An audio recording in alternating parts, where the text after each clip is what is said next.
Siyanibingelela nonke ababukeli nabalaleli egameni lenkosi uJesu Kristu. Kulo ibandla likaNkulunkulu makube kini umusa nokuthula okuvela kuNkulunkulu uBaba wethu nasenkosini uJesu Kristu owazinikela ngenxa yezono zethu ukuze asuphule kulelizwe elimbi lamanje ngokwentando kaNkulunkulu. Makube kuye udumo kuze kube phakade. Amen. Izwi lenkosi uJesu Kristu leli olalele njengamanje. Izwi lenkosi uJesu Kristu lapho sishumayela khona sifundise siphinde sihlolisise imibhalo engcwele ngokwentando kaNkulunkulu uBaba wethu. Sizocela kubo bonke abantu abalalele njengamanje ukuthi sonke sibe namaBhayibheli ukuze sonke sizofunda kanye sibe nokuqonda imibhalo engcwele njengoba sifundiswa nanjengoba sishunyayezwa njengamanje. Kulabo abalalele emva kokulalela abafisa ukubhabhadiswa egameni likaJesu Kristu nalabo abanemibuzo mayelana neBhayibheli nalabo abanesambulo uJesu Kristu esekunikezela ubufakazi ukuba ubuthuli kuzo zonke izindlebe ezilalele ezimisele ukuza ekuphendukeni naseqinisweni elinguKristu Jesu oyinkosi nomsindisi ukuba nixhumane nathi kule mniningwane esoyishiya njengamanje. Sizoqala nge-email address ethi izwilenkosi.ujesukristu@gmail.com izwilenkosi.ujesukristu@gmail.com no my cell phone number no my WhatsApp number la sizokwazi ukuxhumana khona ethi 066 566 9245 066 566 9245.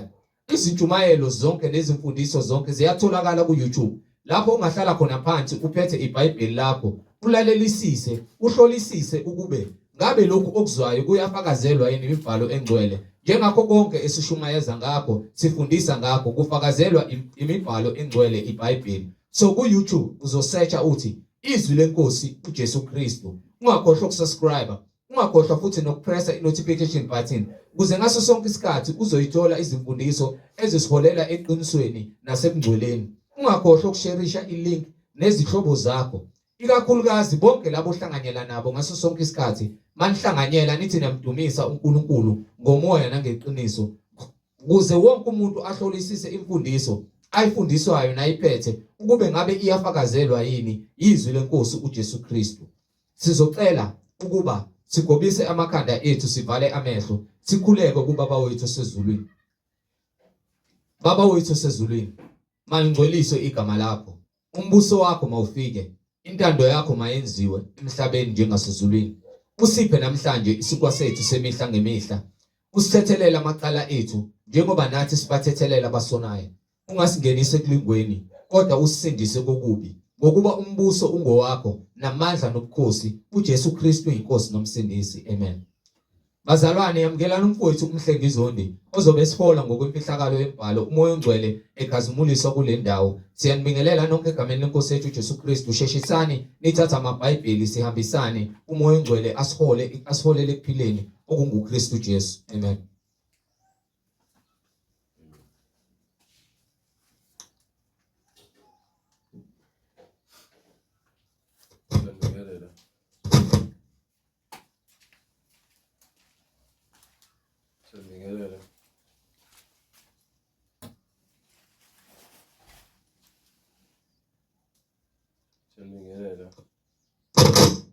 Siyabingelela bazalwane egameni lenkosi uJesu Kristu, umnini mandla onke, inkosi yokuphila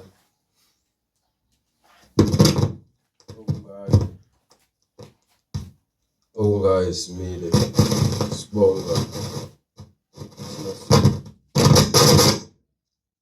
sibonga ukuthi asipho ukuphila ngesikhathi samanje lapho khona siphila ngomusa kungekona ukuhlakanipha kwethu, sithola insindiso ngomusa kungekona ukuhlakanipha kwethu. uNkulunkulu uthembakele ezintweni zonke, yena kuphela othembakele. Ingakho ethi ufuna sithathe ithemba lethu silibeke kuye izikhathi zonke. Ukubobeka ithemba lakhe kumuntu ufana nento efile, ithemba lakhe liyize. ngokuba wenzela ukuthi siqonde ukuthi akukho lapho khona singabeka khona ithemba lethu emhlabeni ngaphandle kokuthi size kuyena. Ngakho siyambonga uNkulunkulu ngabaprofethi bakhe abathembakala ukuphatha izwi, nokuthi uNkulunkulu asenzele umusa ngendodana yakhe yona yodwa ayithumele emhlabeni ukuba ize ukuzosindisa, isinike isahlulelo esilungile sokuthi-ke sikwazi ukwahlukanisa okuyintando kwaNkulunkulu, sikwenze ngezinhliziyo esizinikelayo kuye. Sibonge uJesu Kristu ngabapostoli bakhe abangcwele akhazimula phambi kwabo ukuze agcwalise konke okubhaliwe ngaye emthethweni, kubaprofethi nakumahubo. Akekho ufana naye futhi akekho oyobuya afane naye. Yonke inhlabathi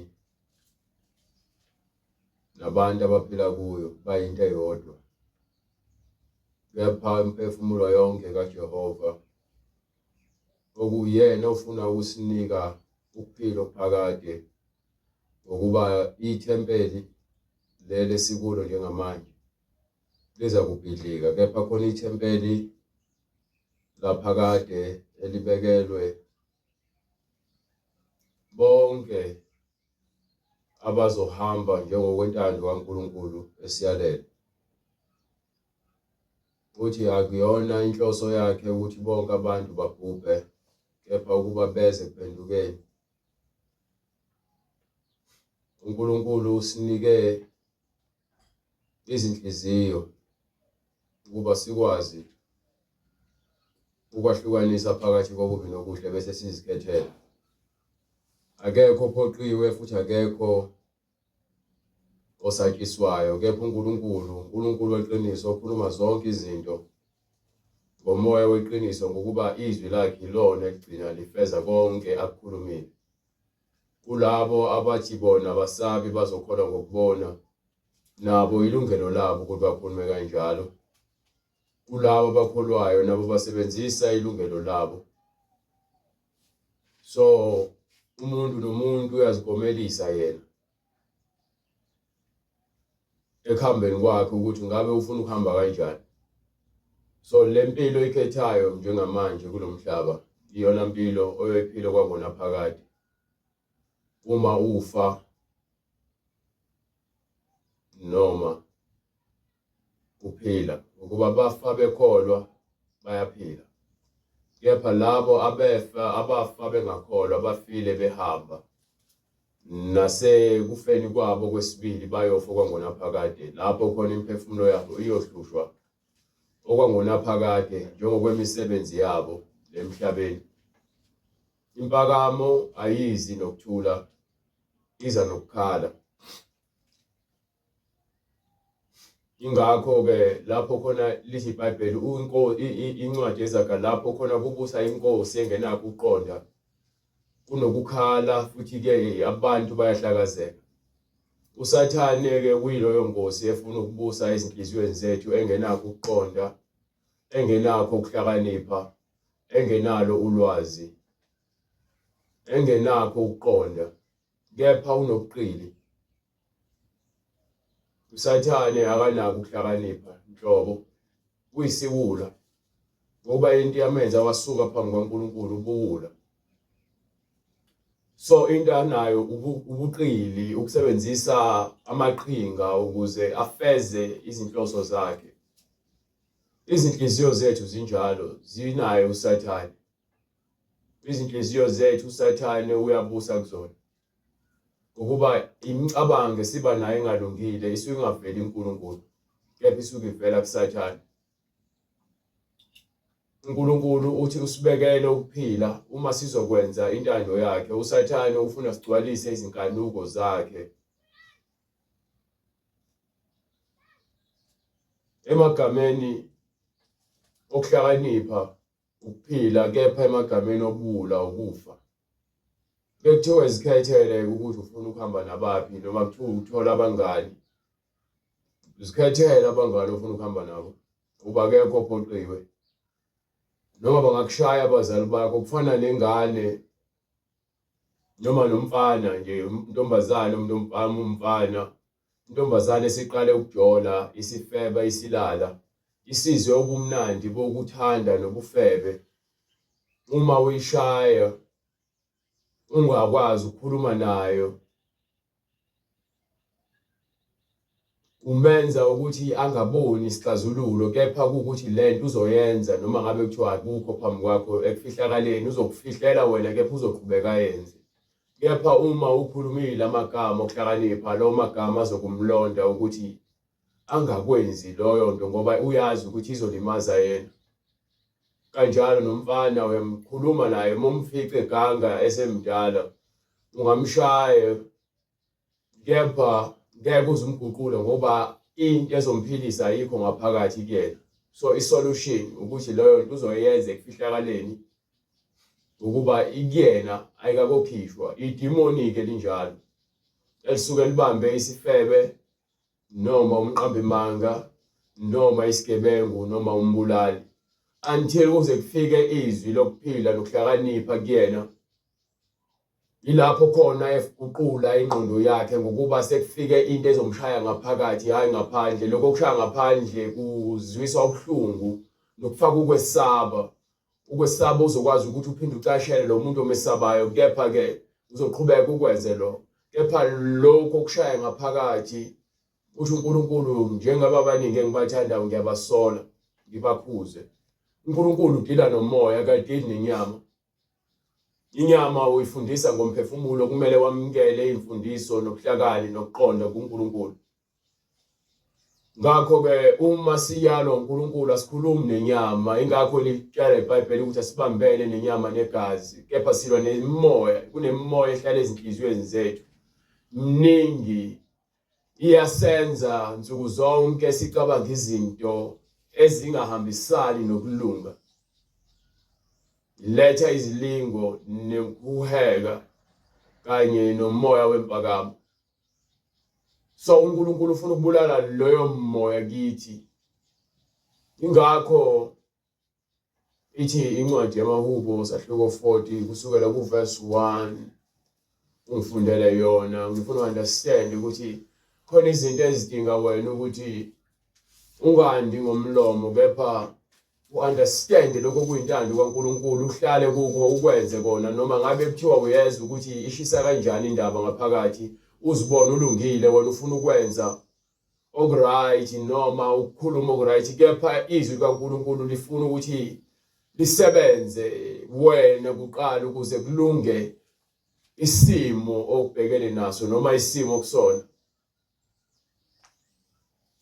Incwadi amaHubo isahluko 40 verse 1. Bengilindela uJehova, wayesezikhothamisela kimi, wezwa ukukhala kwami. Ukukhala kwakho ubheke kuNkulunkulu. Sikhuluma ngokubeka ithemba lakho. Ukubeka ithemba lakho kuNkulunkulu ikona lokhu okwenza ukuthi uma sithi siyakhala uNkulunkulu sicela ukuthi kobise indlebe yakhe ayithobisele ukuthi alalele, ngokuba sowukhala ngokweqiniso. Usukhalela ukuthi manje uNkulunkulu ezwe ubuhlungu, ezwe imikhuleko yakho, ezwe ngokuba mawukhala ukhala kubantu akwanele. Ingakho ungekuthatha ithemba lakho libeke kumuntu, kepha likuJehova. Njengoba ekhala umshumayeli uJesu Kristu lo okhulumayo, ukhuluma kumprofethi uDavide ngezinto ezizokumehlela mesefikile emhlabeni, kepha ukhombisa thina. Yabo lezi zinto esikhuluma ngazo ezibhaliwe eBhayibhelini zifundisa thina, uJesu wazigcwalisa, kepha manje ke sezifundisa thina ukuthi uma sizi-apply lezi zinto lezi njengokusho kwemibhalo uthi nathi siyakuthola inkazimulo njengaye, ngokuba yena uzikhulumile izinto ezingakokwenzeki waze wafike wazifeza zenzeka, zagcwaliseka. Okusho ukuthi bonke abafunda le mbhalo ababhekene nosizi, ababhekene nezingqinamba, ababhekene nezilingo nezinhlupheko, ababhekene nosizi. Kumele bakhale kuye yena owavusa uJesu ethuneni. Yena ongazange afune ukuzilandulela, afune ukutshela abantu ukuthi yena umsulwa, ngepha wayazi ukuthi umsulwa lowo ophila kuye uyena ufakazi ukuthi mina ngimsulwa. Iqiniso manje kuwena uyazi umsulwa. Ngepha iqiniso mangekho kuwena uzama indlela eziningi zokuthi uzenze ngalendlela abantu abazokubuka ngayo umuhle. Go ahead. Bengilindela uJehova, wayesezikhothamisela kimi, wezwa ukukhala kwami, wangikhipha emgodini wokubhujiswa, odakeni lobishi. Wamisa izinyawo zami edwaleni, waqinisa izinyathelo zami. So ukumiswa kwakho edwaleni ukuma ngomoya. Bathi abantu bemile ngemali, bemi ngezimoto, bemi ngengcebo, bemi ngakho konke okuhle kwasemhlabeni. Wena ume ngomoya weqiniso. Ukuba labantu abami ngalezinto lezi, izinyawo zabo zimi odakeni. uNkulunkulu ufuna ukukukhipha obishini. Ufuna ukukumisa edwaleni lapho khona ungeke uzunyakaziswe khona. Ume nje kuphela ngaye ngokuba yena ukubizela ukuthi uzophila impilo ezokumisa kwaphakade. Kepha ithemba lakho uma lisezintweni lezi ezojabulisa isimo sesikhashana, okusho ukuthi lo mzimba isimo sesikhashana. Lo mzimba uzofa, abanye bayafa. Siyakhuluma nje nobhuti mina inhliziyo lobe ngitshela ukuthi bekuthe ngenyanga abafayo bawo 56 million. 56 million ngenyanga bese kwenziwa ama statistics sekubalwa ngokuba phela bayayenza lento yakhona ukubala ngosuku nakhona. Uma ucabanga iminute neminute njengoba ngikhuluma yizibhedlela zingaka, izimoto, amabhanoyi, izini bathini, iziphepho nezimo zezulu nokugula khona, i-second ne-second abantu bayafa. Iningi labantu liyahamba lesihogweni. Angikhulumi ukuthi manje ngoba ngithi mhlawumbe akekho ofayo manje, abantu njengoba ngikhuluma bayafa. Ngikhuluma nje manje kuyemangcwabeni kweminye imizi kuyogqitshwa. You understand? Bengaba uwena, bengaba yimina. Wena uthola umusa nami ngithola umusa. Ke ngalesikhathi ke uzwa lezwi leli elizokutshela ukuthi wena uNkulunkulu ufuna ukuzokukhipha. Uyakutshela ukuthi ke usizo lomuntu luyize. Ithemba lakho alibi khona kumuntu uma ukholwa kuNkulunkulu. Ithemba lakho alibi esiwashweni noma kwisiphandla noma kwimpepho. Ithemba lakho likumoya. Yabona umoya uphefumulayo ubelonga noma uqhamuka noma uvela kulowo esikhuluma ngaye njengamanje esithi uyena okwazi ukulalela, okwazi ukukumisa. Ukuhlupheka kwalemhlabeni okwesikhashana. Ukuhlupheka kulethwa izidingo zakho futhi nanokuba nezidingo eziningi. Izidingo eziningi ozakha wena ongathi uma ubheka le azidingi wena ozidinga izidingo, wena wenza izidingo. Azidingi izidingo. Uyazenza izidingo. Uqeda uzithembe wena. Uthembe inyanga yakho, uthembe umthandazi wakho, uthembe amanzi akunika wona, uthembe impepho, uthembe izimbuzi lezo zihlabayo. Uthembe izangoma ezikutshela ukuthi wena kufanele wenze umsebenzi. Egcineni ukwenze konke lokho. USathane akukhohlisa ukubona ngathi kuyimpumelelo. Ubona abantu abaningi basemakhaya esizalwa nabo begoloza bengafuni ukuyeka ukuhlabela amadimoni. Ngoba bona bayakholela ukuthi lento yabe iyasebenza, ngoba babona lezi zinto ezibukekayo neziphathekayo zikhona bona abasebenzela zona. Ngabe wena usebenzela ukuma edwaleni noma usebenzela ukuma odakeni? Ngoba udaka vele phela lizogcina likufaka phakathi odakeni, uzongena odakeni. Kepha khona umuntu wena naye kumele amen. Lo muntu kamoya ongabonakali njengoba ngikhuluma ngaye. Uyena lowo kumele uNkulunkulu amise egcineni kwakho konke. Yabona mawulele uphupha izinto ngenyama ezikamoya. Ukuba zonke izinto zenzeka kamoya. Ucabanga ucansi awuvele nje uvuke ufuna ucansi, into efika ngomcabango kusho ukuthi into kamoya. Yonke into oyenzayo nekhulumayo iwumoya, kepha mase yenzeka isenzo sekukufa okuthwele kamoya. Itheni incwadi? wangikhipha emgodini wokubhujiswa odakeni lobishi, Yes. wamisa izinyawo zami edwaleni. Wamisa izinyawo zami wayasho uJesu ukuthi ke ozwa amazwi wami mawenze. Ngiyakumfanisa onginike lo ncwadi leyo. Incwadi yaMathewu sahluko 7 kusukela kuverse 23. Bengaphosisi. Khona ngiyakumfanisa, khona ngiyakufakaza kubo ukuthi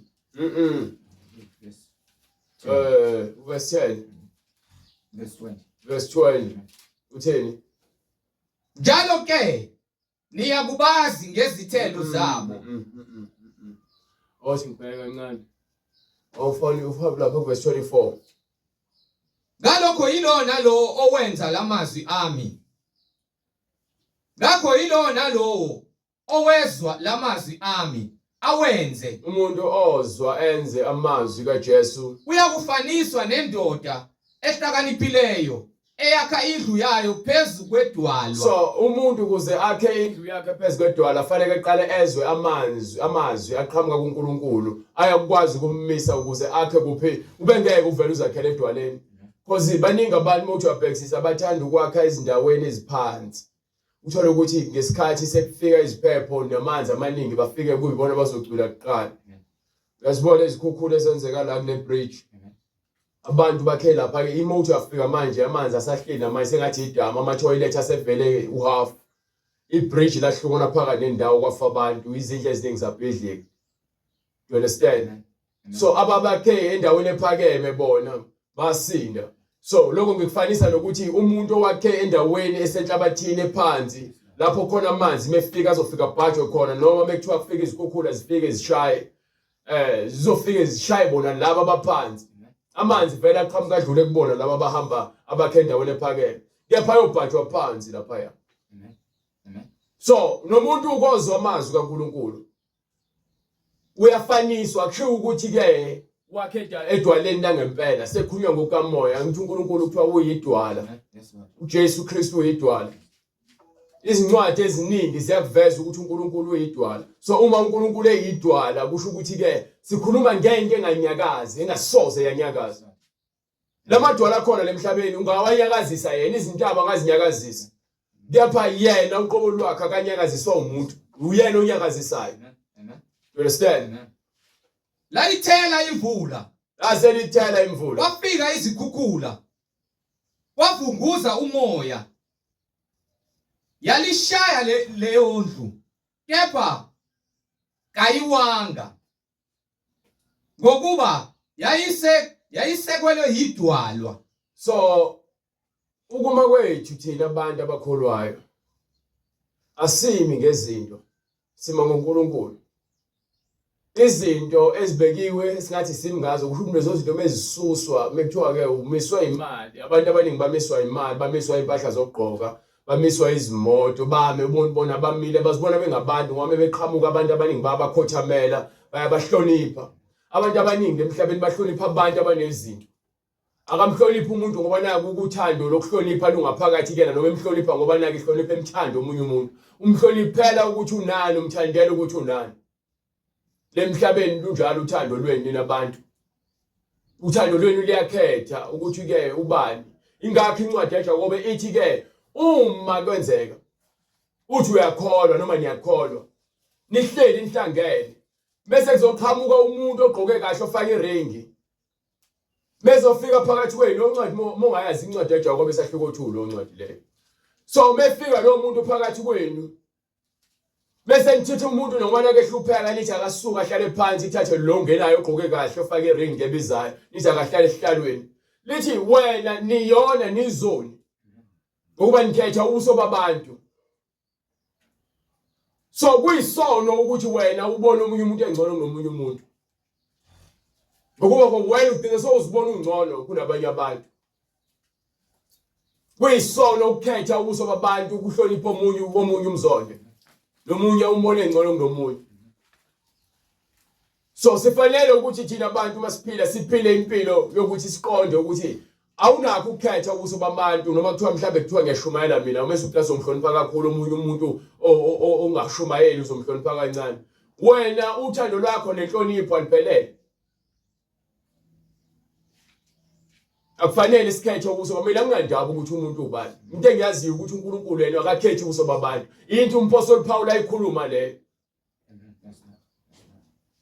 so angithatha umuntu ngimbeke ngaphezulu kwaNkulunkulu mina inhlonipho fanele ngikunike yona indawo yakho fanele ngikunike yona but mase kukhulunywa ngeqiniso angikwazi ukukhetha mase kuthiwa ngikhuluma ngeqiniso ngikhuluma ngendlela yaNkulunkulu yokwahlulela engafanele ngize ngiphambanise ngigejanise so uma simithi simi kuJesu Kristu simi kusisekelo seqiniso iqiniso ngeke uzunyakazise ingakho uJesu lithi iBhayibheli ke mawufunda incwadi emaHubo izokutshela ukuthula kwakhe kusho ukuthi uyazi ukuthi uma esisekelweni lapho khona ungeke uzumnyakazise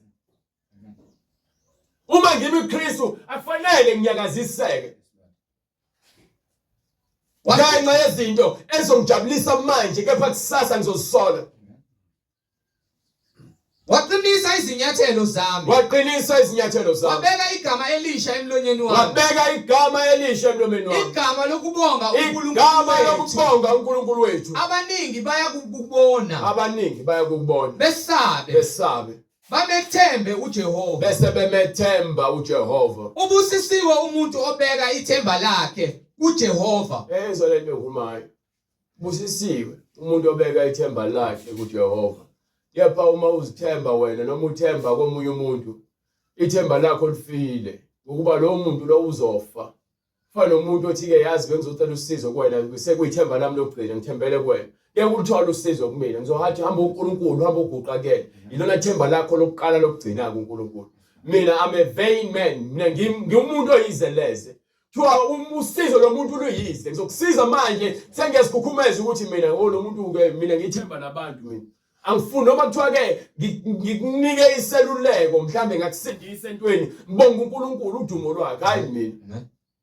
amen uma kuthiwa ngiyafundisa izwi likuthinta endaweni ngibonga uNkulunkulu okhulumayo izwi lakhe mina nginginike ngokuba ngicele lokho engicelile ikona lokho engikusebenzisayo njengamanje angikusebenzeli mina ukuthi abantu babuke mina noma bathande mina noma bezwe mina ngibona emgaqweni ngeke uzumbone ukuthi mhlambe kuthiwa ngumfundisi noma ngiwumuntu ngifana nabo bonke abantu into engiyenzayo ukuthi mase ngimla ngizokwenza umsebenzi wami lo angeke uzongihamba emgaqweni ngazi ukuthi manje kufanele ngihlezi ngigqoke uniform yomsebenzi umsebenzi wami ukuthi ngime la ngenze lo msebenzi ngugcwalise kepha ke bese kuziwa ekuthendiwe umuntu ngumuntu ngifana nabo bonke abantu angikho ngcono kunamuntu uma uzwa wena amazwi kaNkulunkulu ukuthi wabekile kumina udumo olwakhe angifuni udumo ukuthi luze kumina ngoba lizongilimaza udumo ozongilimaza inkazimulo yasemhlabeni nodumo lasemhlabeni luphelela emhlabeni umvuzo wakhona ule emhlabeni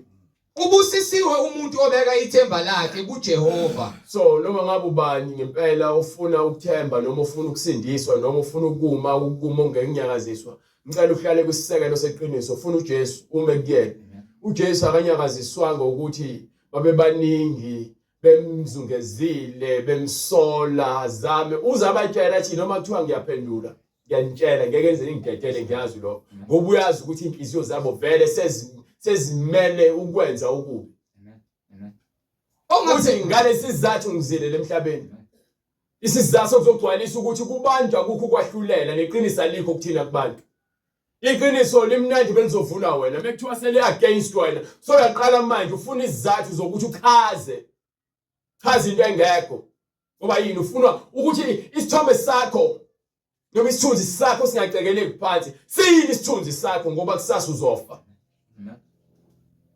kuyini kanti ukuzithoba kusho ukuthini ukuthi mina ngiyaxolisa ngonini kuyini ukuvuma amaphutha akho mawonile ulimala kuphi abantu abaningi bamile bami ngokuthi bafuna ungazi uthenga umunye umuntu ngenxa ukuthi ukhona umuntu ofana nami ukhuluma amaqiniso ukuthi akangibulali lalela wena umsebenzi yakho isafakazela ukuthi ngcolile ingakho uqhubeka ukwenza lesenzo ozosisenza awulungile ubolile ngaphakathi inhliziyo yakho yonakele angikhathali ukuthi ngabe uthi ke abantu bakuhlonipha kangakanani so wenzelana abantu lezo zinto uma uzenza ngamandla obumnyama wena usebenzela uSathane futhi ke leyo nto ufune kuyivuma ukuthi ayilungile ngoba ukwazi ukuthi ungafuna ukuma kwisisekelo samanga uthi ke wena wenza imisebenzi emangalisayo uqamba amanga usebenzela uSathane ayinamvuzo leyo nto leyo ungahamba ngezimoto ugadwe ama-bodyguard kepha inhliziyo yakho nemisebenzi yakhe iyona lekwenza ukuthi ufune unkankwa ungungu abantu abazogada ngoba ungcolile kwisikhohlakala ingakho ufuna abantu bakugade uba uhamba ngendlela eqondile ubuzohamba njengoba bonke abantu wazi ukuthi mawufa awubakunyakazise angeke bazobulala inyama akasho uJesu njalo ukuthi ke abantu bangabulala inyama kuphela kepha ngeke baze bakwazi ukuthinta imphefumulo yenu uthi noma kuthiwa izipero zu5 Ningabasabi ababulala umzimba bengenamandla okubulala umphefumulo. ukhuluma ngemizwilili ngiyamthanda bese khuluma ngemizwilili abantu abayiqondi futhi indaba yemizwilili oqhubeke khona uzoyiphaza kahle into yemizwilili Incwadi ngokuka Mateyu isahluko 10 verse 28. yes Kepha kakhulu mesabeni onamandla okubhubhisa nomphefumulo nomzimba esihogweni. into uJohane afika ikhuluma iqiniso uIsaiah ukhuluma iqiniso uJeremiah ukhuluma iqiniso umpostoli Paul kanti bamshayelani uStefan bamshayelani uPeter noma uPetru nabanye abapostoli bashawelani abashawela yini ukuthi bakhuluma iqiniso angithi uJesu bambulalelani kanti iqiniso lelihlukumeza amakhosi alemhlabeni bona bazitshela ukuthi bekuvala umlomo bekubulala baqedile ngawe kanti banamanga wena usathi unokuthula wena ngaphakathi ngoba bathathe bona basusa inyama idwala ngabakwazi ukunyakazisa wena umedwaleni wena lento abangenayo bona ngaphakathi Akuthengwa yini imizibilili emibili ngendibilishi na? Delela ke mina ngikutshele bekuthiwa sithengwe kuthengwa imdibilishi emibili thina kuthiwa sithengwe ngegazi likaJesu you understand bese thina emva kwalokho Kepha akuyikuwa phansi namunye kuyo. so njengoba bathengiwe ngegazi likaJesu bathengwe ngenani bathengwe ngomoya ingcwele you understand so bona bebefa bafake kufa inyama lephinde enhlabathini kepha imphefumulo yabo iyaphila you understand Kepha akuyikuwa phansi namunye kuyo ngaphandle kukaYihlo. Kodwa kini zibaliwe nezinwele zonke zekhanda lenu. Ngakho maningabesabi nina niyayidlula imizwilili eminingi. yayizona ngishoyo abaningi abantu uJesu wayeyedwa bebaningi kepha yena wadlula bonke ngosuku lesithathu kwakhombisa ukuthi yena kuphela ukhethiweyo you understand ngishoyo yena kuphela ukhethiweyo manje ke mawuzofuna ukulandela iqulu labantu incwadi yakukhuza ukuthi ungahambi lequlu labantu indlela yakho mayihluke noma ngabe kuthiwa baningi kangakanani indlela yakho mayihluke so mayihlukile indlela yakho khona bebaningi benjalo uma umedwaleni akekho ozokunyakazisa singanyakaziswa ngokusatshiswa ukusatshiswa into ekhona lemhlabeni la emhlabeni abantu bafuna ukusisabisa ukuze sokwenza intando yabo uSathane ufaka lo moya kubantu ababusayo nabantu abakhulu emasontweni abantu bagcwala ukwesaba ngenxa yokuthi ke uSathane ufakile umoya wesaba emasontweni abantu basaba ukukhishwa emabandleni abo abantu basaba ukuhlanjalazwa ngenxa kaJesu ngokuba yini benzela izinto abantu lemhlabeni Ngalokho ke yilo nalo oyake ngivuma phambi kwabantu nami ngiyakumvuma phambi kukaBaba osezulwini. ugogo wakho mama wakho bosi yakho mfweni mngakho umezogudluza ebungcweleni wavuma wasaba yena ngoba naku usaba lo Sathane omsebenzisayo kepha ngale esontweni mase uwedwa uthi uyamthanda uJesu kepha ngale wenza imisebenzi yokungcola uvuma konke abakwenzisa kona usho uyakuphika kubhlungu ukuthi emhlabeni usatshiswa abantu ngale bese uyophikwa uyena lo bekumele lemhlabeni ume ngaye kuphela uJesu Kristu uyidwala nje engeke lanyakaziswa lokuvuka kwakhe ekufeni ikhombisa ukuqina kwakhe namandla nawo ongekuze lo muntu omsawa lemhlabeni engeke akunike lawo mandla lawo so yini umuntu uzabuze ithi yini umuntu angangenza yona yini umuntu angangenza yona yini engangiguqula ngayo umuntu ukuze mina ngenze intando yakhe ephambene nemiyalelo kaNkulunkulu uthi imali ngeke izikusindise igolide nesiliva ngeke ikusindise konke okubona lemhlabeni akukhona kodwa okuzokusindisa uyosindiswa yizwi kuphela esinikiwe lelo libalekelayo njengamanje ukubaleka uzupheqa lona lizokulindile abathola umusa bayalamukela futhi bayasindiswa kepha bonke abantu bayalazi bayalivuma izwi kepha bengalenzi ngeke basindiswe uma uzovuma uNkulunkulu uwedwa kepha phakathi kwabantu umphike na uzokuphika ngoba uNkulunkulu wazi konke awukwazi ukuthi uzomthanda ngale ndlela wena ufuna ngayo ufuna umthande ngale ndlela yena kubeke ngayo ukuthi ke uma kumina ngizokumisa uma ungekho kumina uzowa understand kwela incwadi yamahubo uma ungekho kuyena uzowa uyathanda uthanda uzowa Incwadi yamahubo isahluko 40 verse 4 ubusisiwe umuntu obeka ithemba lakhe kuJehova ongaphendukeli kwabazidlayo ungaphendukeli kulabo abaziqhenyayo nabaziphakamisayo ngitshelile ngathi into ebulala abantu impakamo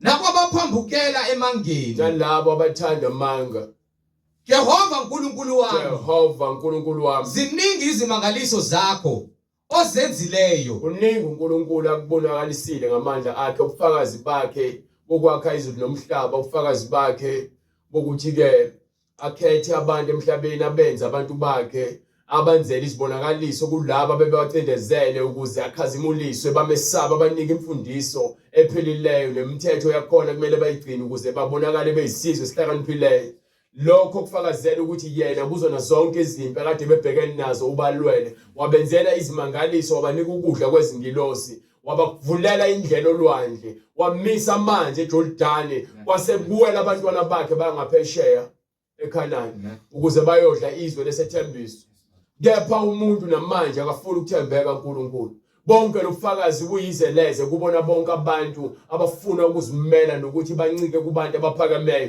lemhlabeni ke uma kuthiwa khona upresident uzokutshela ukuthi uzokwenzela u1 2 no3 uhambe uyomvotela ugegeme ngoba ithemba lakho likuyena uma uNkulunkulu ethi ngizakunika ukuphila okuphakade woza kumina uthi ke ubalo uNkulunkulu wakho ngilambe manje mina ukuba yini uJesu uyakhuza ukuthi ungasebenzeli isisu usebenzele ukudla okubhubhayo kepha wena ubhizi ukhala ufuna itoilet eliflashwayo ufuna yonke into lesikhathi zabo uJesu nabanye baphila ngaphambili engekho ama-toilet aflashwayo kwangekho ugesi seniyabhikisha kwangekho imali eqolo seniyabhikisha manje nibhikishela izinto zamahala uNkulunkulu akaze sithembise sophila into zamahala uthe ngikunika izandla you understand ngifuna understand lento le ngeBhayibheli ngifuna uyizwisise futhi lapha kwincwadi yase-Efesu sahluko 4 ngifuna le verse lapho khona lithi ke nalowo webayo angabe seba kepha ngezandla zakhe asebenze okuhle ukuze akwazi ukuthi abele naloyo sweleyo yini ukuthi izandla zakhe uzinike ukuthi zisebenze bathi ke manje so ubheke wena ini inzuzo engaphezulu kwale izandla zakhe engakwazi ukuzenza ukuthi let's say nje ngethi kanje ukwazi ukulima utshalo uhambe udayisa ubhatata nommbila ukwazi ukuthi wena uthunge ngezandla zakho njengoba nompostoli Paul wayethunga amatende amen lezo zinto lezo zisiphiwo abanye bayafuya bayakwazi ukuthi badayise lokho abafuyile abantu bathole abanye bakwazi izinto ezizipho ezahlukahlukene Incwadi kwabase-Efesu isahluko sesine verse 27 ningamniki uSathane indawo so uma ke wena uzoloku ubheka abanye abantu ukuthi bakufezele izidingo zakho ngeke uzobe nalutho kunento engayitshela yona namanje ngisazitshela angisho ukuthi ngingcono kunomunye umuntu but emhlizweni yami nasempilweni yami ngathi nje angithandi ukuyosebenza kaMlungu angizange ngikuthande ukuyosebenza bengithanda ukuzisebenza ngiyathanda ukuzisebenza ngibone ngathi kunginika ifreedom yokuthi ngikwazi ukuthi futhi ngibe creative ngikwazi ukuthi umqondo wami usebenze because ngibone ngathi ngizovaleleka eboxini lapha ya angisho ukuthi wonke umuntu ufuna acabange kanjalo mina njengomhlengi ngiyathanda ukuthi ngizimele njengoba ngithi ithemba lami leNkulunkulu kuumusa lo kepha egcineni ngiyafuna ukuthi njengabo bonke abanye abantu nami ngikwazi ukuzimela ithemba ngoba bese kuthiwa uxoshiwe emsebenzini ngenxa ukuthi wena uthi usindisiwe so manje lo msebenzi uyancikisela uSathane ukunikela lo msebenzi ngoba uyancikisela so mina ngizidayisela amaqanda ngidayisa impahla zogqoka amasekeni mhlambe ngiyazithungela mhlambe ngiyazibhakela amagwinya ngidayisa ama fried chips akudingi ukuthi ngize kuthiwe ngibonakala ukuthi nginemali ngoba ngifuna ukuthenga imoto. Uma ngikwazi ukuthi ngithenge igrocery endlini ibe khona ngithenge impahla zokugqoka. Uma nginayo imali yokugibela njengoba khona i-public transport ngihambe ngiyofika la ngimele ngifike khona. Ngizokwenza lokho ngalamandla uNkulunkulu anginike wona. But ngenhliziyo engaphandle ngizobona ngathi anginganele lokho. Mina ngiqala nje ukunda abantu ngiseyingane ngisamncane. Uhambe ngiyothenga umshini ogunda A5. Kuye ngizogunda ngo5 ukuze ngithole imali. Bengesikoleni ngithenga iphakethe lika sweet ngihambe ngiyodayisa usweet. Ngibuye ngithenga amagunya ngiphathele abantwana esikoleni abahlala eMagdeni ngoba lapha baza amagunya asemangosuthu ngiwathenge ngiwafake ku paper bag. Wonke umuntu owalithengayo ufaka isitani ngaphezulu umfaka ishumi ngaphezulu mase ethenga ukhokhela mina ukuthi ngiyitransport.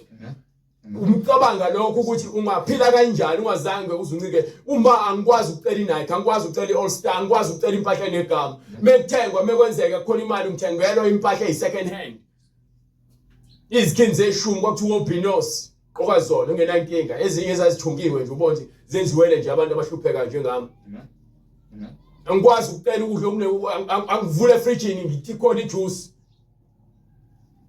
ifriji seliphenduka ikhabethe istofu uqhwasha as long kukhona impuphu lapha ya bengekho impuphu ungadliwe uyohlala khona ulambile uvakashela umngane wakho ngoba nangu ukuthi ufuna ukudla Owebayo angabe eseba kepha kunalokho akhuthale asebenze okuhle ngezandla zakhe. Impilo ayikho lula but impilo futhi siyayenza thina ibe nzima thina ngokuqobo lwethu ngokukhala nokuthi sithande izinto. Umuntu uphenduka isifebe aphenduka umahosha aphenduka isigebenga aphenduka usikhotheni aphenduka inkaba aphenduke umfundisi wamanga aphenduka inyanga ngenxa yokuthanda imali nokuthi ufuna ukuvala ihlazo lokuthi wahlupheka. Ngizange ngiye university ngaphasa kahle esikoleni. Hambe esikoleni ukudla kungekho uyabuya kukho ukudla izinsuku. Ngamazi uNkulunkulu.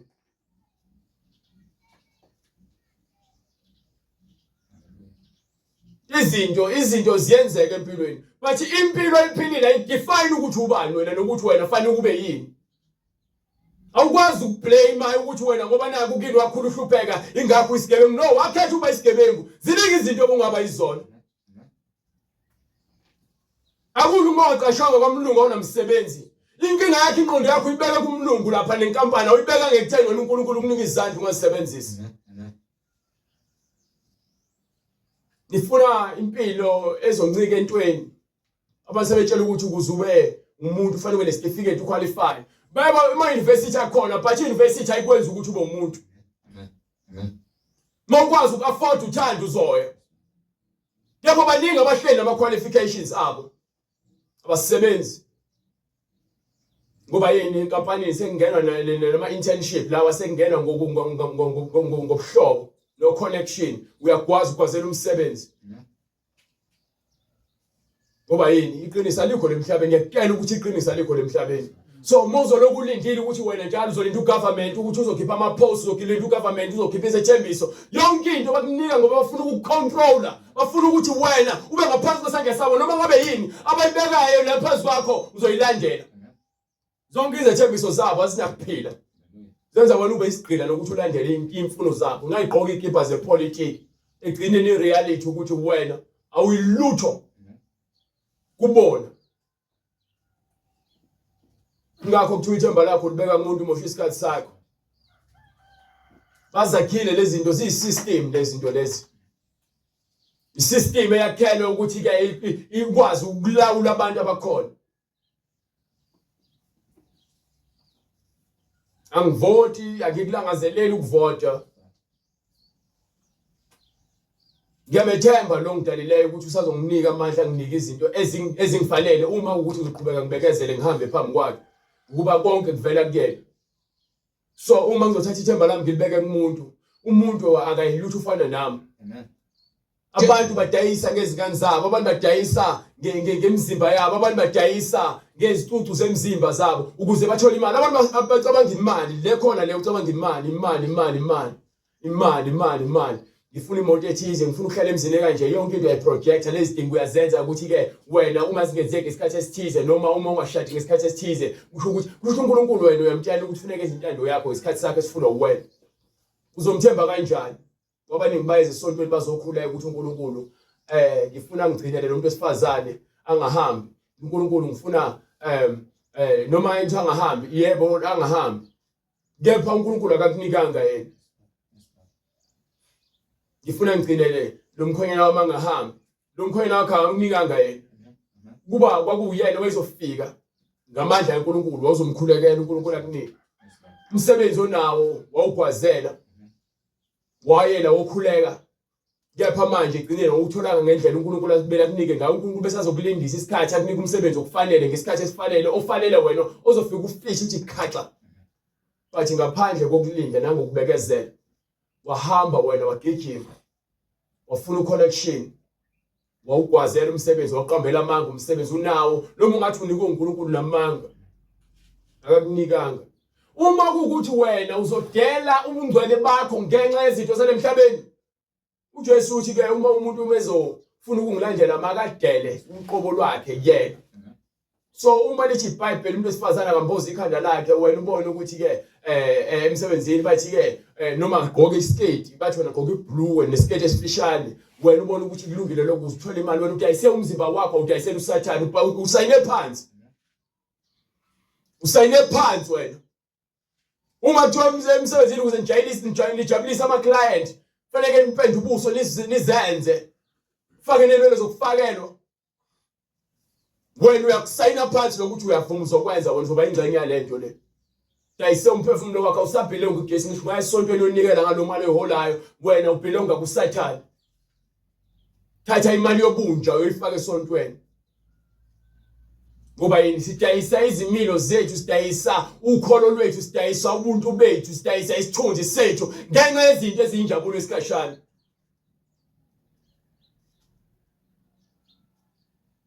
Ithi incwadi yeZaga sahluko 4 verse 5, ukuhlakanipha kuyinto emqoka. Uyayithola? Ngifundele.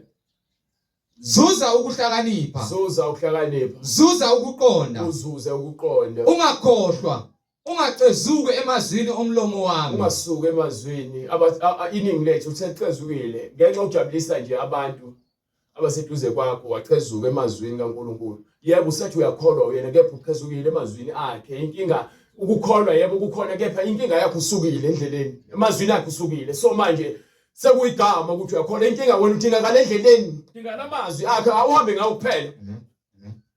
Amazwi akhe adinga ngalayo. Hayi ukholwa wena ukuthi uyakholwa, ngiyakuzwa uyakholwa, bathi ke endleleni awusekho endleleni. Inkinga leyo, ubuhlungu yilobo. Ingakho ethi uJesu bawuza kumina ngifike ngibaphike. Ungakushiyi, ungazishile izinto lezi. Yabona bekutshela ngithamba ukuyofuna umsebenzi, bebekutshela ukuthi enze into ephambene nomyalelo unikiwe, uyaye umsebenzi. Ufuna ukuthi uyakuhlola ukuthi ngempela uyakholwa yini. Uzobona kanjani ukuthi uyakholwa uma uzowamela yonke into ezokwenza ukuthi wena usacrifice. Abantu basidayisela amaqanda. Methi umuntu ayela amaqanda alelo ngwetshontshe sithi ungasiniki lawo maqanda lawo, ungasikhulumeli lo language. Izinto ozenzayo wasifuna ukuzizwa. Because asiselanga ukuzwa wena ukuthi wenzani. Ukuthi uyantshontsha ungeze uzosidayisela futhi into etshontshiwe. Singaluza ibhizinisi silahlekelwe. Bethiwa ke hayi hambani oqamba amanga nithi ngeke sikwenze lokho ngoba yini sifuna ukuthi yonke into esenzayo singasoleki. Awudayisa amaqanda nemali uyayibala imali, kepha manje uyazi kule mali le lamaqanda lawa akwazelile noma indlela owenze ngayo inamanga phakathi. ungakushiyi. So lezi zinto lezi amazwi kaNkulunkulu aqhelanisa nezinto eziwububi, kepha inkanuko yenyama nokwesaba usathana ndiletha enyameni ukwenza wena ukuthi usabe ukuthi ngizolahlekela. Kuya kukugcina uthande Ukuma edwaleni, kuma eqinisweni, ukuma enhlabathini, ukuma ekufeni, ukuma ebubeni. Siyakuthanda ububi, siyakuthanda ubumnandi, siyazithanda izinto ezizojabulisa inhliziyo zethu. Kepha lo kuyena sithi siyamkhonza akaneme ngempilo esiphilayo. itheni incwadi? Ungakushiyi kuyakugcina. Kuthande kuyakulondoloza. Ukuqala kokuhlakanipha yilokhu. Zuza ukuhlakanipha. Zuza ukuhlakanipha. Yebo, ngakho konke okutholileyo, zuza ukuhlakanipha. Kukhulise kuyakuphakamisa. Ungifundele Nkosi. Get wisdom. Okay, zuza ukuhlakanipha. Get understanding. Bese ithini la? Ukuqala kokuhlakanipha yilokhu. Zuza ukuhlakanipha. Yes. Yebo, ngakho konke okutholileyo, zuza ukuhlakanipha. Hayi ngeke Nkosi. Ungifundele ithi get what? Get wisdom. Yes. Get understanding. Awukho uqonda lana.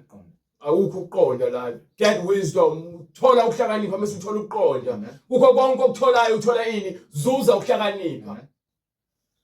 Mase ungifundele futhi uverse 5 Nkosi ngifuna ukukhonzoza umehluko futhi. Uverse 5. Zuza ukuhlakanipha, zuza ukuqonda. Yes. Ungakhohlwa. Ungacezuke emazwini omlomo wami. Yes. Verse 6. Ungakushiyi kuyakugcina.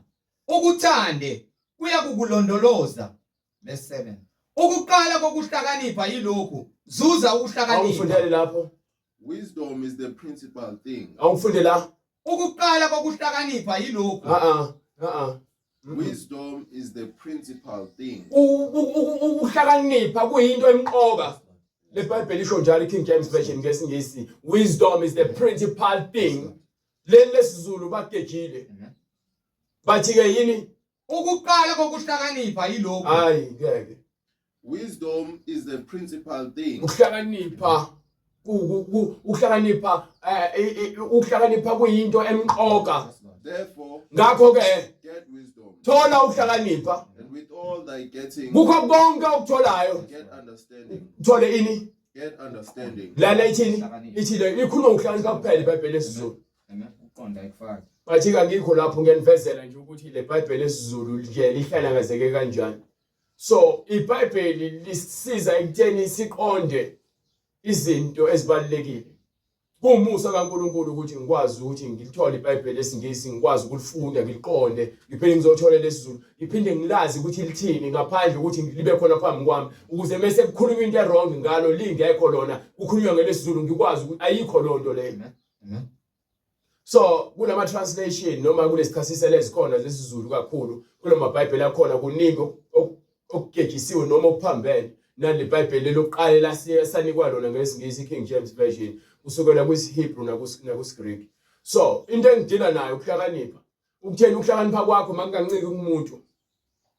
Ukuhlakanipha kwakho makuncike kuNkulunkulu ngokuba uyena osinika uqonda. So uqala kwakho kwesaba ukubi nokwenza isenzo esibi. Uqala kwakho ukuhlakanipha lokho. Uqala kwakho ukwazi ukwahlukanisa okubi nokuhle, ukhethe ukwenza okuhle, ukuqonda lokho. Ngakho iBhayibheli lithi kukho konke okuzuzayo hlakanipheni, kepha thola ukuqonda, zuza ukuqonda. So siyahamba sibaningi. Khona abancike kwabanye. Khona abahamba ngabanye. Uma bewa abanye nabo bayawa. Uma esala naye njengoba encikile uyawo. Singanciki ebantwini. Ngakho ngihlezi ngithi mina asisebenzi ngokuthi umfundisi wakho uthini noma ubani. Sifuna ukuzwa izwi ngoba methiwa ngiyafa manje uzothini mina ngami. Uyangimangalela ezulwini wena ukuthi uzoloku ungibiza umfundisi wakho ukuthi mina ngazi kangcono. Izwi ilona ekumele ulazi wena. Mina ngambula izwi, ngambula uNkulunkulu kuwena. Yazi yena uthanda yena uqine kuyena. Ngoba mina ngiyakukela ngithi ngiyinyama ngizofa mina. Uzothembela kubani? Why inthanda ukuphakamisa abantu ngaphezulu kwezwi kaNkulunkulu? Yabona umFilipi bese ekhuluma nabantu bakaIsrael lapha kwincwadi uStefan. Incwadi yezenzo sahluko 7 bese siyavala. Verse 51. Abantu bezwa abantu kangcono kunokuzwa iBhayibheli. Ingakho lizilanda iziwasho zigcwele emakhaya. Ingakho lizifaka iziphandla zigcwele izingalo. Ingakho nihamba niyothwasa nifaka amabhonke nifaka izidunze ezinkukhu ezifile. nifake nezikhumba zezilwane ezifile nigcobe ubomvu nigcobe inhlabathi nithi niyathwasa lozo zinto lezo akuzona ezikaNkulunkulu. uNkulunkulu akaze sinikele ekutheni thina senze lozo zinto. Akekho futhi umuntu wakini osafa thi uyaphila. Alikho idlozi ezulwini. Alikho idlozi. So umuntu methena ukhuluma namadlozi nabantu bakini abangasekho, ukhuluma namademons, ukhuluma nemoya efana nabantu bakini, sho lo moya izenza abantu bakini. Uzokutshela ngogogo bakho nomkhulu bakho uthini ngalabo abanye bazokutshela ngogogo nomkhulu kepha laba abanye akakutsheli ngabo baningi phela labo mekuthiwa khulunywa ngami bokuthi ufuna ukungitshela ngogogo nomkhulu ufuna uqala emumva lengiqala khona kuAdam uzofika kulomkhulu ongizalayo bokuthi awakufika uAdam uze kuyeneno uyazikhohlisa so thina sikhohliswa izinto ezizwakala kamnandi izilethe ukwesaba futhi. Izwi likaNkulunkulu liqondile nje. Alidinge kusekelwa ngalutho. Kepha nina abantu ninenkani, niyamphika umoya, niyaliphika izwi lakhe. Uthini umbhalo? Nina bontamo olukhulu. Nina abantu bontamo olukhulu. Haleluya. Abangasokile Angifuni ukusola izinhliziyo zenu. nasezindlebeni. Umoya wenkani obusayo. Nibelana njalo nomoya ongcwele. Njengoyihlo. Ngeqiniso njengokhokho benu babehlabela amadimoni. Ninjalo nani. Nani njalo. Kumuphi kuba profeti oyihlo abangamzingelanga na? Bonke abantu abalethe iqiniso bafuna afanele babulawa, afanele basuse bazoba isiphazamiso ngenxa lembuso wasemhlabeni obumnyama osisebenzelayo. Emsebenzini umuntu oqondile uzondwa abaningi, kepha abambalwa bazothemba kwena ngoba bayazi ukuthi wena uyena umuntu ogudlukayo. Ngeke uze uthi wena ngikutshele mina njengomhleki. Ngeke uze uhambe nabantu abayizoni ekubena ubaholela ekukhanyeni. Amen. Amen. It's either uzophuma kubona balandele wena noma wena uzohlala nabo uphenduke ube ingxenye yabo. Ngesingisi ke mase bechaza lezinto zakhona bathi if you can't beat them join them. So mina mekuthi angikwazi ukubahlula uNkulunkulu uyena osebenzayo hayi mina. Mina ngilwi nabantu mina. Ngilwa nomoya okubambile. Umoya wenkohliso lo ogcwele kuthina kakhulu. Uma ngasunciphise ku-TV uqine emkhulekweni unciphise ku-phone ubrowse into engenamsebenzi uqinise ekufundeni iBhayibheli unciphise kwezingoma ezingenamsebenzi khona izinto eziyi-waste kepha manje uzibona zibalulekile. Uyacabanga ukukhokhela i-DStv yini uyibuka ku-DStv uNetflix uyakhokhela inyanga nenyanga yini ufundani uyini ekuphilisayo kuNetflix i-entertainment kuphela ubumnandi benyama ugcwele khona ukuheha ukufeba amanga inzondo ukubulala ukudayisana ukhaphelana. Uma ngase uzinike isikhathi ukuthi wena uzibheke ukuthi uyini oyiphilelayo uzoqonda ukuthi leyo ngeke lento efuna ayinamsebenzi kuyize leze sho njalo umshumayeli yize lo mshikashika esushikashikayo la uma ungahambisani intando kaNkulunkulu akunanzuzo nakhona futhi sikhona kunenzuzo thiwa ke mhlambe ke uyakwenza unemali ayimali ke ize kufake ezulwini thiwa inhliziyo yakho egcwele ukulunga inhliziyo yakho egcwele umusa inhliziyo yakho egcwele uthando iyona yakufaka ezulwini. Jesu Kristu inkosi nginike incwadi yezenzo 2:38.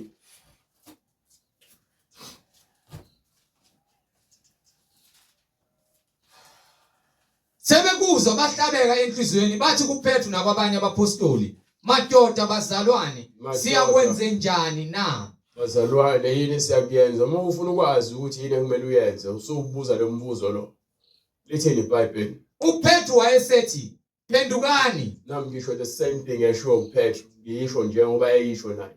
Yithi nje qala phenduka noma phendukani. Yiloyo naloyo abhaphathizwe. Yilowo nalowo abhaphathiswe Egameni lika Jesu Kristu. Yezo londo leyo. So uma sofuna ukusindiswa sofuna ukuphila impilo elungile uza kuyena lowo owakhazimliswa oyidwala lethu lokuma ekuphileni kwethu ukuze nawe usindiswe fanele uzokwenza konke akushoyo yena. Uza kuyena uyaphenduka uzobhabhatiswa egameni lakhe kukho ukuthethelelwa kwamacala akho sowavuma ungasafuna ukuphila ngawo bese emva kwalokho uyakunika wamkeliswe isiphiwo sikamoya ingcwele umoya weqiniso kumele uphile kwena ngokuba isithembiso ngesenu nesabantwana benu Yes. esabo bonke abakude bonke inkosi uNkulunkulu wethu eyakubabiza. So mase ufuna ukusindiswa ngoba sosithinta kule mniningwane le ekhona oyibonayo ku screen noma oyizwile kuqala intshumayelo ukuze wena uhambe indlela eqondile ubuyisela impilo yakho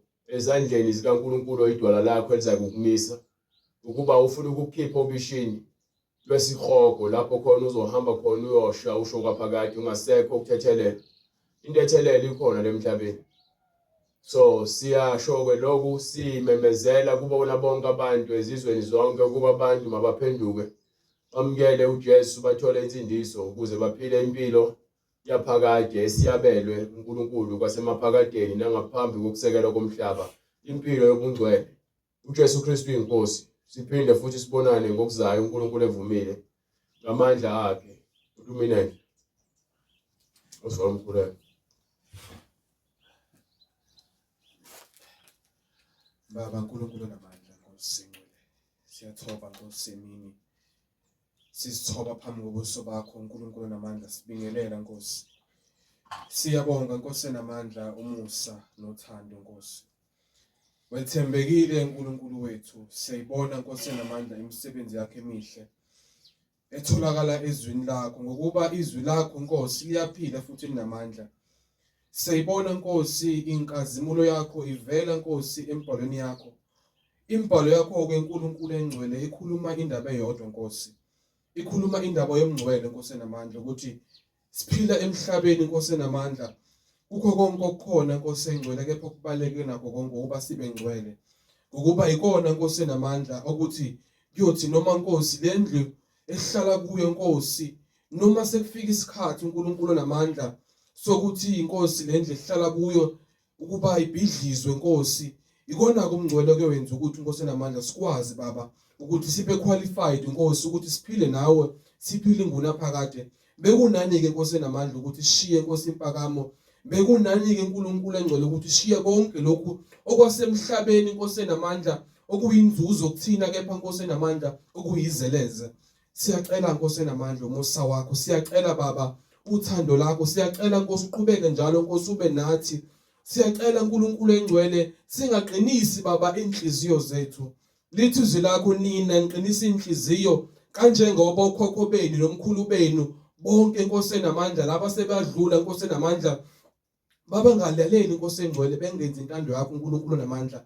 Kanjalo nathi Nkosi senza kanjalo uNkulunkulu engcwele siyanxusa Nkosi usithethelele baba ukuthi masukhulumile Nkosi senze Nkosi namandla. Kungabi khona Nkosi uphiqiphiqi kuthina Nkosi namandla. Kungabi khona Nkosi ukuthi siyasoleka phambi kobuso bakho. Kungabi khona ukuthi siyalazi izwi kepha Nkosi kasilenzi. Lithi izwi lakho Nkosi namandla wena uNkulunkulu engcwele loyo Nkosi ongenze izwi eselizwile Nkosi namandla. Akusekho ke Nkosi engcwele akusekho uNkulunkulu namandla okusela kepha ke makalindele okusabekayo. Mangabe thina uNkulunkulu loyo mangabe thina baba labo Nkosi engcwele abangenze kahle phambi kobuso bakho kepha uNkulunkulu senze intando yakho. Siyabonga uNkulunkulu ukukhuluma nathi, siyabonga baba ukukhuluma nenhliziyo zethu.